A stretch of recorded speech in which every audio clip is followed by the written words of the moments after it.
Fin 1972, j'étais en train de flâner dans les rues de Paris.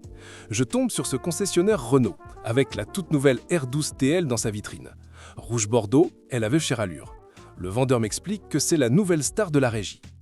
Présentée pour le millésime 1970, l'R12 remplace la R10 et devient la nouvelle berline populaire de la régie.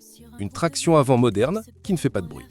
Sous le capot, on retrouve un 4 cylindres 1289 cm3 développant 54 chevaux, pas la plus puissante, certes, mais largement suffisante pour les familles de l'époque.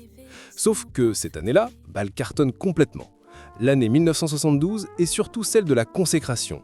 La Renault 12 s'offre le titre de la voiture la plus vendue en France. La Renault 12 succède à une de ses concurrentes, la Simca 1100, en tête des ventes en France. Moi je pense qu'elle a réussi parce qu'elle était juste simple et fiable. Elle fut la voiture la plus vendue en France en 1972, malgré une conception bien moins sophistiquée que celle de ses autres rivales françaises, nommées 304 Peugeot, GS Citroën ou Simca 1100 Spécial. Moins sophistiquée peut-être, mais plus accessible.